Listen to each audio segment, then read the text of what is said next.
Today we will tell you about the case that shook the Indian diaspora in New York and forced thousands of families to rethink the value of ancient traditions in the modern world. On September 15, 2024, on a cool autumn evening, 24-year-old Asha Sharma disappeared without a trace after a public argument with her boyfriend outside the Taj Mahal Indian restaurant in Queens. What happened to the young woman? Was she a victim of ancient caste prejudice, or is there something more sinister going on? Asha Sharma was what Americans call a success story, a young immigrant's success story. After graduating with a master's degree in computer science from Columbia University, she worked as a software developer at a trendy IT startup on 42nd Street in Manhattan. Every morning at 7:30, she left her shared apartment in Astoria, where she lived with her best friend Priya Dutt, and took the subway to work. Colleagues described Asha as a dedicated employee who often stayed late working on complex machine learning algorithms. But her outward success hid a drama rooted in thousands of years of Indian tradition. Asha was born into a Brahmin family, the highest caste in the Hindu hierarchy. Her father, Prakash Sharma, owned a chain of jewelry stores in Delhi, and her mother, Radha, was a Sanskrit teacher at a prestigious college. For such families, family honor is sacred, and a daughter's marriage to a man of the wrong caste is considered a disaster that can destroy the reputation of several generations. Ashi had a secret in her life that she carefully kept from her parents. She had been dating Vikash Kumar, a 26-year-old construction worker from the Dalit caste, which is still often referred to as the untouchables in India. For the Brahmana family, this would not only be unacceptable, it would be a betrayal of everything they believed in. September 15th, a Saturday, began as a normal day. Asha woke up at 9 a.m. in her room in Astoria. Priya later told police that her friend seemed stressed. She had been receiving calls from her mother in Delhi all week, insisting that she meet a suitable guy from their caste. She was sitting in the kitchen with a cup of tea and kept looking at her phone, recalls Priya Dutt. I asked her if she was okay, but Asha just smiled and said she was on her way to meet Vikash. That was the last conversation we had. At 7 p.m., Asha met Vikash outside the Taj Mahal restaurant on Hillside Avenue in Queens, a favorite spot for Indian youth. Ramesh Gupta, the restaurant's owner, remembers the young couple. They used to come in often, always sitting at a table in the corner. But that night something was wrong. The girl looked angry. The guy tried to calm her down. Around 20:30, the conflict erupted. Witnesses say that Asha abruptly stood up from the table and began to argue loudly with Vikash in Hindi. Although most of the visitors did not understand the exact words, the emotions were clear to everyone. She was shouting something about family and honor, says waitress Suneta Patel. The guy tried to calm her down, but she broke free and ran out of the restaurant. Vikash Kumar ran outside after her. That was the last time anyone saw Asha Sharma alive. When Asha didn't return home at 11 p.m. and didn't answer her phone, Priya started to worry. At midnight, she called Vikash, but he only said that after an argument, Asha got into a taxi and left, refusing to talk to him. She was very upset, he told Priya over the phone. She said she needed to be alone. The morning of September 16th brought horror. Asha did not show up for work, did not respond to messages, and her phone was turned off. At 10 a.m., Priya Dutt called the police. When we received the report of the disappearance, we initially treated it as a typical case of a young person who might have gone to a friend's house after a fight with a boyfriend, says Detective Michael O'Connor of the 109th Precinct. But after 48 hours, it became clear that it was something more serious. Initial calls to hospitals, morgues, and crisis centers were fruitless. Asha Sharma seemed to have disappeared in a metropolis of 8 million people. But what alarmed the detectives the most was what they learned about the couple's relationship history and the hidden threats the young woman received. To understand what happened on September 15th, we need to go back a year, to October 2023, when fate brought together two people who, according to ancient Indian traditions, should never have met. Asha Sharma and Vikash Kumar's love story began at the construction site of a new IT center on 42nd Street in Manhattan, where fate played a cruel joke on them. On that day, October 12, 2023, Asha came to the construction site to check the readiness of the new office space for her startup.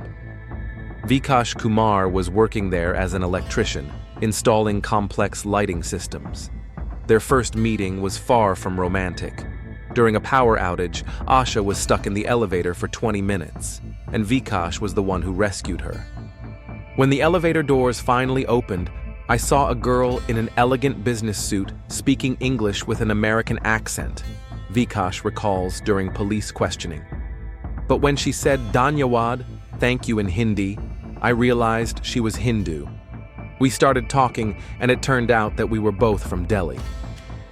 Vikash came to America 5 years ago on an H-1B work visa, but unlike Asha, who had an education and family support, he came from a small village in Uttar Pradesh, where his family belonged to the Dalit caste, the former untouchables. His father, Ram Kumar, worked as a janitor all his life, and his mother, Geeta, was a seamstress. Even in America, Vikash felt the burden of his origin. There's an unspoken rule in the caste system, explains sociologist Dr. Arvind Mithal. Even thousands of kilometers away from their homeland, people carry their caste identity. Brahmins marry Brahmins, and very few people other than Dalits dare to cross these boundaries. The first few meetings were casual. Asha often came to the construction site, and Vikash always helped her with technical issues. Gradually, working conversations turned into friendly chats over tea at a nearby Indian cafe. Vikash was impressed by Asha's intelligence and ambition, and she was attracted to his sincerity and hard work. At first, she didn't know my caste, says Vikash. When I told her my full name and surname, she understood. I saw something change in her eyes. I thought she wouldn't want to talk to me anymore. But Asha was different. Growing up in America and studying at Columbia University, she considered the caste system an archaic relic. I don't care what caste you are, she told Vikash after a few days of silence. I care about who you are as a person. Their relationship developed in secret. They met in small cafes in Manhattan, where no one from the Indian diaspora knew them, went to movies and museums. Asha introduced Vikash to her American colleagues, introducing him as a friend from India, but she never took him to Indian community events. The only person who knew the truth was Priya Dutt, Asha's best friend. At first I was shocked, Priya admits. I knew Asha's parents would never accept it. But when I saw how happy they were together, I realized that true love knows no caste boundaries. The problems began in May 2024, when Asha's mother, Radha Sharma, began actively looking for a groom for her daughter. The phone calls from Delhi became more frequent and insistent. "You're 24 now, Asha," her mother would say during their video calls. "All your cousins are already married. We found a very nice guy from a Brahmin family. He's a doctor in Boston." Asha kept postponing her visit to India on various pretexts, but the pressure was mounting. In July, her parents began threatening to come to New York themselves to settle this situation. It was then that Asha realized she had to make a choice. She was very worried in the last few months, says Priya. She said she loved Vikash, but she couldn't break up the family. Once she cried all night, saying she felt torn between two worlds. On September 15th, everything reached a critical point. That morning, Asha received an ultimatum from her mother. Either she would come to India by the end of the month to get engaged to her chosen groom, or her parents would disown her forever. This was the reason for the fatal quarrel in the Taj Mahal restaurant. The police investigation into Asha Sharma's disappearance began with the analysis of digital traces, which in today's world often proves to be the most eloquent witness. Detective Michael O'Connor and his partner, Detective Sarah Walsh, began by examining surveillance cameras within a few blocks of the Taj Mahal restaurant. What they found only deepened the mystery. A camera outside the restaurant captured Asha running out of the restaurant at 8:32 p.m., followed by Vikash. The recording shows them arguing on the sidewalk for about 3 minutes. Asha is gesticulating, clearly angry, and Vikash is trying to calm her down. At 8:35 p.m., the young woman abruptly turns away from him and quickly walks down Hillside Avenue toward the subway station. The next shot from the camera at 164th Street shows Asha at 8:38 p.m. walking alone, says Detective O'Connor. But then the trail breaks. The camera near the subway station was not working that day due to technical problems. It was either a fatal coincidence or someone knew about it. Analysis of phone records revealed a complex picture of Asha's last days. On September 13th, she received 7 calls from her mother in Delhi, each lasting more than 20 minutes. On September 14th, she received 5 more calls and a series of WhatsApp messages from various relatives who wrote about a suitable groom and the need to preserve the family's honor. But the detectives were most interested in the message that Asha sent Vikash at 6:45 p.m., 15 minutes before their meeting. "My mom gave me an ultimatum. I don't know what to do. We need to talk." During the interrogation, Vikash told his version of the last minutes. "When she ran out of the restaurant, I ran after her. Asha was hysterical, screaming that she had to choose between me and her family. I told her we could work something out. We could get married here in America, but she said it would destroy her family forever. Then a yellow taxi came up. She got in and drove away. I asked her where she was going, but she didn't answer." However, Vikash's testimony contained contradictions. The cameras did not record any yellow taxi near the restaurant at the time. Moreover, analysis of the Uber and Lyft apps showed that Asha had not ordered a ride that evening. Her phone's geolocation stopped updating at 8:41 p.m., 6 minutes after she left the restaurant. This could mean 3 things, explains digital forensics expert John Teller. Either the phone was turned off, the battery was dead, or the device was destroyed. According to the results of the analysis, the battery was 67% charged, so most likely the phone was turned off by force. Interviews with Asha's colleagues at the IT startup revealed another disturbing detail. Project manager Nisha Patel said that for the past 2 weeks, Asha had been looking tense and had received several strange calls to her work number. Someone was calling and asking about her, speaking with an accent, possibly Indian, Nisha recalls. When I asked who it was and what it was about, the person would hang up. It was very strange. I told Asha, but she said it must be a mistake. The breakthrough in the case came when detectives gained access to Asha's social media. There was nothing suspicious on her Instagram and Facebook, typical photos of her with friends, work moments, and travels, but her personal messages revealed a number of disturbing facts. In July 2024, Asha began receiving anonymous messages from suspicious accounts. The first one came on July 15th. "We know about your relationship with the Dalit. This is a disgrace to all Brahmins. Stop it before it's too late." The messages became more and more threatening. August 3rd. "Your behavior is a betrayal of caste and religion. In America or India, justice will find you." The most terrifying message came on September 10th, just 5 days before he disappeared. "Last warning, if you don't break off your relationship with the evil one, we will have to act. You know what a caste is capable of when its honor is humiliated."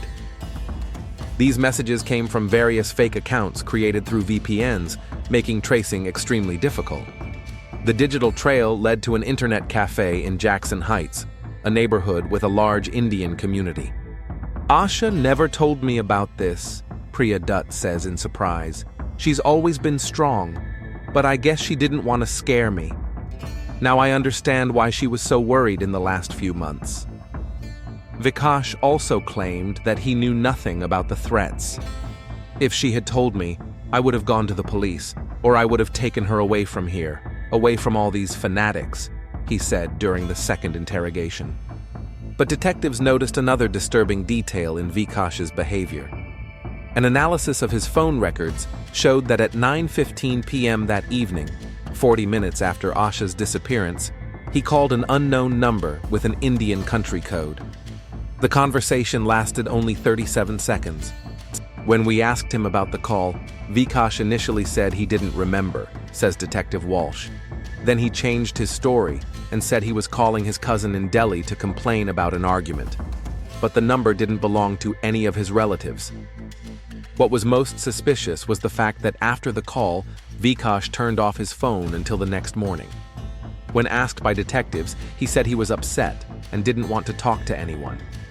Meanwhile, another circumstance intervened. An analysis of bank accounts showed that Asha had withdrawn cash from an ATM at 3:30 p.m. that day. $800, an unusually large amount for her. The cash was never found among her belongings in the apartment. On September 19th, 4 days after Asha's disappearance, her parents, Prakash and Radha Sharma, arrived at the Queens police station. Their appearance was a real culture shock for both American detectives and the Indian community in New York. Radha Sharma, dressed in a traditional white sari, sobbed at Detective O'Connor's desk, demanding immediate results of the investigation. "Find my daughter," she shouted in broken English mixed with Hindi. "She's a good girl. She couldn't have left on her own. Someone took her away." Prakash Sharma, a man with a graying beard and an expensive suit, was more reserved, but his eyes betrayed deep concern. He was the one who revealed the first family secret that dramatically changed the course of the investigation. "I have to tell you something," he began when his wife briefly went to the restroom. "A month ago, I hired a private investigator in New York. I wanted to know why Asha refused to come home and avoided talking about marriage." Detective Arjun Mehta of Indo-American Investigations worked on Asha's case since mid-August. His report, which Prakash Sharma reluctantly handed over to the police, contained detailed information about his daughter's secret relationship with Vikash Kumar. "I followed her for 3 weeks," Mehta says during interrogation. "I took pictures of their meetings, wrote down where they went. Mr. Sharma wanted evidence to convince his daughter to end the relationship, but I didn't think it would lead to something so horrible." The case file included photos of Asha and Vikash in various locations in Manhattan, recordings of their conversations in cafes, and even a video of them hugging outside Asha's home in Astoria. For a traditional Indian family, this evidence was devastating. But the most shocking was Mehta's last report, dated September 10th, the same day Asha received the most threatening anonymous message. In the report, the detective wrote, "The subject, Asha, appears to be anxious. She keeps looking around the street as if she feels she is being watched. It is possible that someone else is conducting surveillance. Why didn't you tell me this right away?" Detective O'Connor was indignant. "This could have been key information." Prakash Sharma lowered his head. "I was afraid you would think I was responsible for her disappearance. I only wanted to protect the family's honor." Meanwhile, Radha Sharma revealed another secret. It turned out that information about Asha's unacceptable relationship had leaked to the Indian community in New York back in August. The source of the rumors was Charm's distant relative, Savitri Agarwal, who accidentally saw the couple in a restaurant and told her friends about it. "In our community, news travels faster than the wind," explains Pandit Ram Goyal, leader of the local Hindu temple. "When people learned that the daughter of a prominent Brahmin family was dating a Dalit, it caused outrage. Some considered it a direct insult to tradition." Detectives found that in August and September, there were heated discussions about Asha's case at the temple and Indian cultural centers. Some senior members of the community openly condemned her behavior and called for restoring order. Dhirendra Thakur, a 58-year-old businessman and self-proclaimed defender of caste purity, was particularly active in these discussions. At a meeting at a cultural center, he said, "If the youth forget their roots, the elders should remind them." When detectives questioned Thakur, he categorically denied any involvement in the threats or Asha's disappearance. "I am only protecting our traditions with words, not actions," he claimed. But an analysis of his phone records showed several calls to an internet cafe in Jackson Heights, the same one from which the anonymous threats were sent. The breakthrough in the case came when detectives contacted a cell phone provider to analyze all calls made within a kilometer of Asha's disappearance. Among the hundreds of records, they found one particularly suspicious call.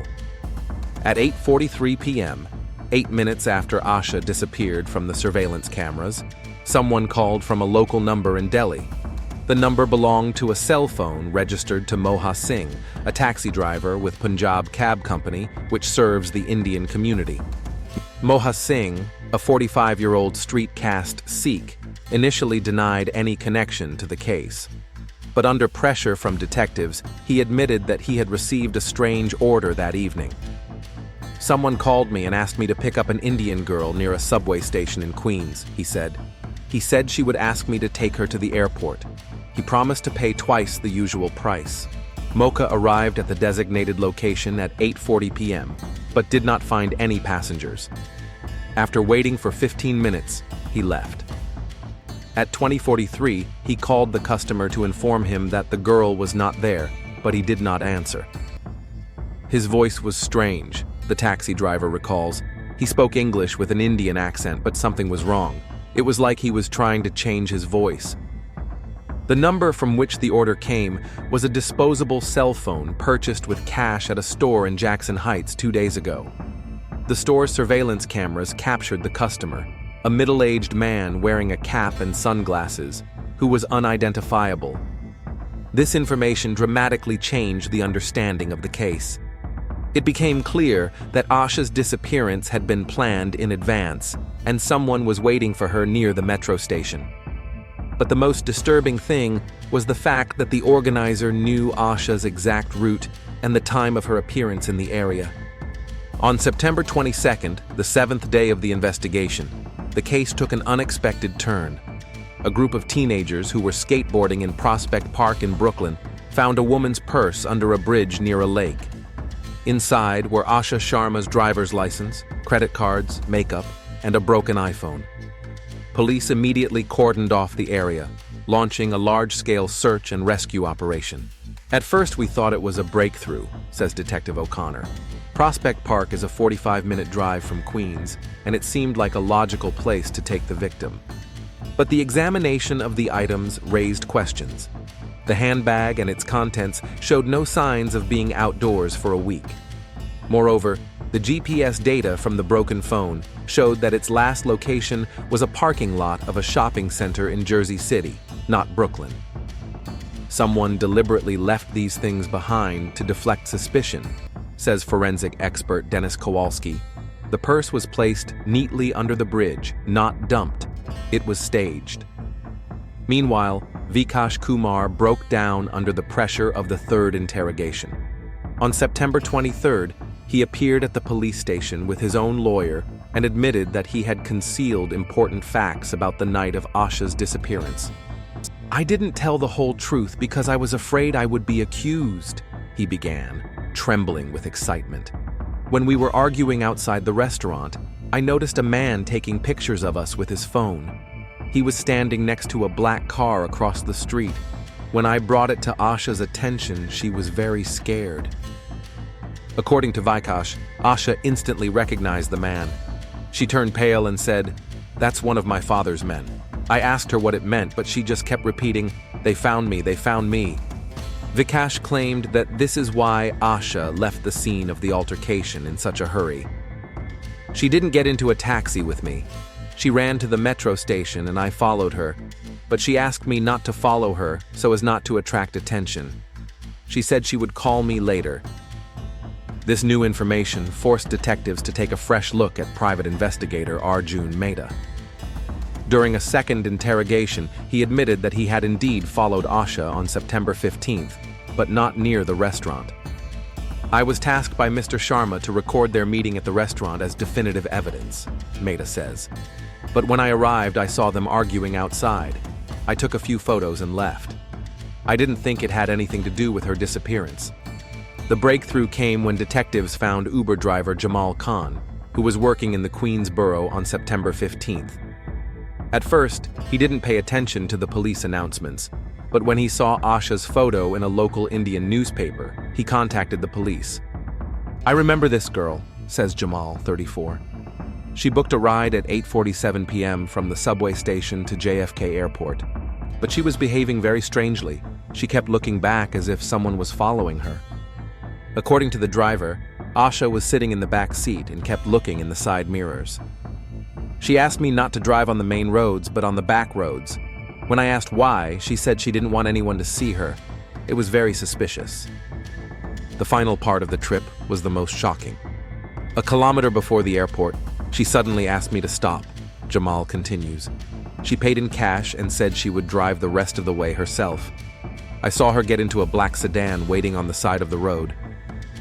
The description of the black sedan matched the car Vikash had seen outside the restaurant. Detectives began checking all the black sedans registered to members of the Indian community, but this proved to be an extremely difficult task. Meanwhile, the analysis of bank records revealed another secret. It turned out that the 800 Asha had withdrawn that day was not her only cash. Over the past 2 weeks, she had been gradually withdrawing small amounts, totaling about $3,000, enough to buy a plane ticket to India or to live on for a few weeks. "It was beginning to look like Asha was planning an escape," says Detective Walsh. But was it a voluntary one? Records showed that she was researching airfares to various countries: Canada, the UK, even Thailand. Nowhere was there a search for flights to India. The most disturbing finding was Ashi's correspondence with an unknown contact on the Signal app, an encrypted messenger. The messages were dated September 10th to 15th, but their content was encrypted with additional codes. Cybersecurity experts were able to decipher only a part of the correspondence. "The plan is ready, meeting near the metro. Cash is available. Don't trust anyone from the community." It became clear that Asha was preparing to escape, but someone knew about her plans. The main question remained: did she manage to escape, or did someone stop her at the last moment? And who was in that black sedan near the airport? A rescuer or a kidnapper?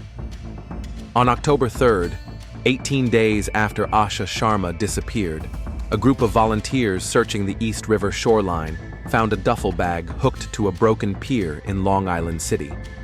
Inside were Asha's personal belongings: her favorite earrings that her parents had given her for graduation, photos of her friends from university, and most importantly, her diary that she had kept since she was a teenager.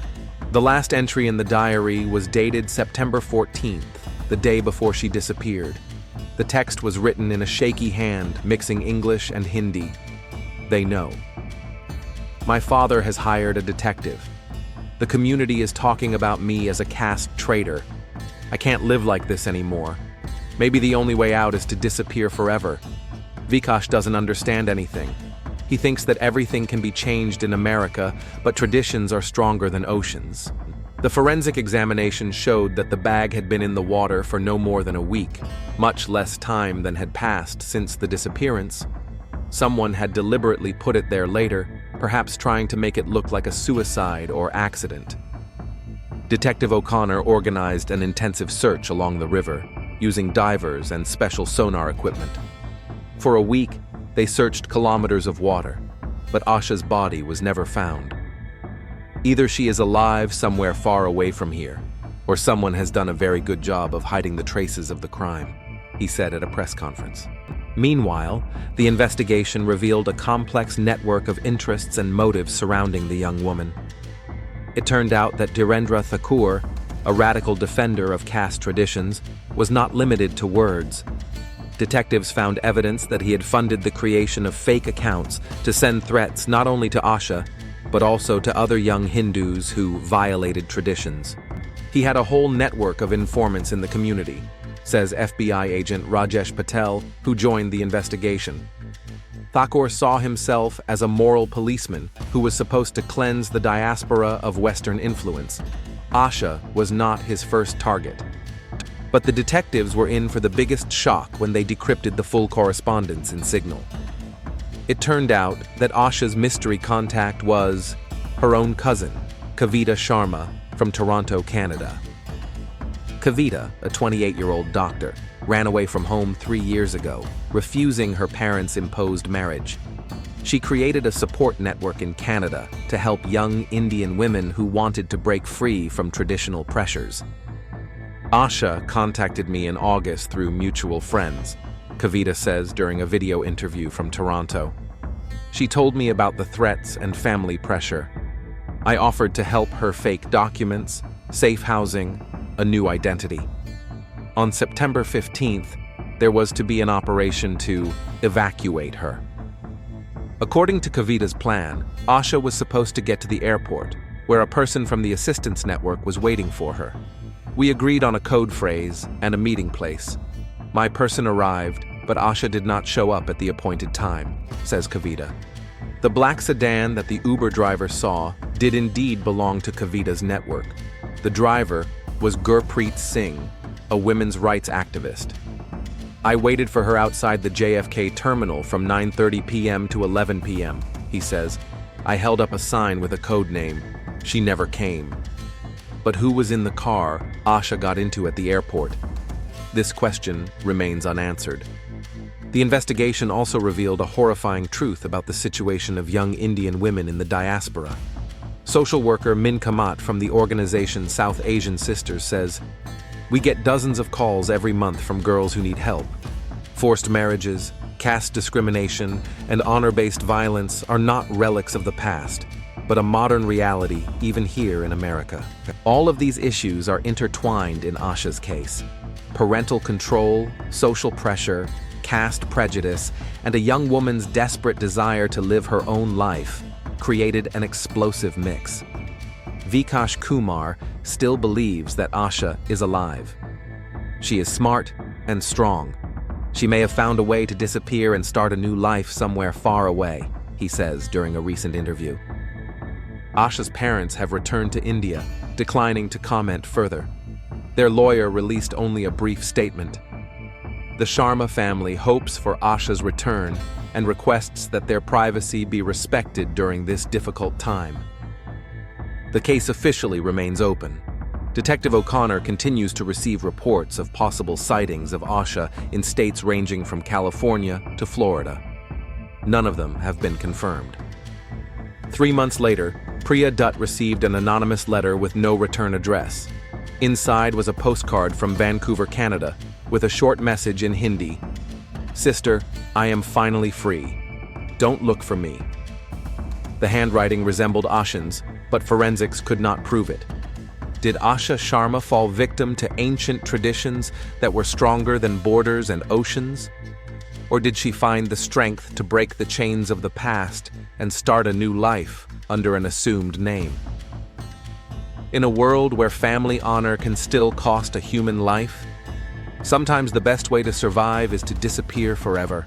The case of Asha Sharma reminds us that even in the 21st century, even in a land of freedom and opportunity, young people can become prisoners of traditions that are older than civilization itself. And sometimes the only way to free yourself is to become the ghost of your own life.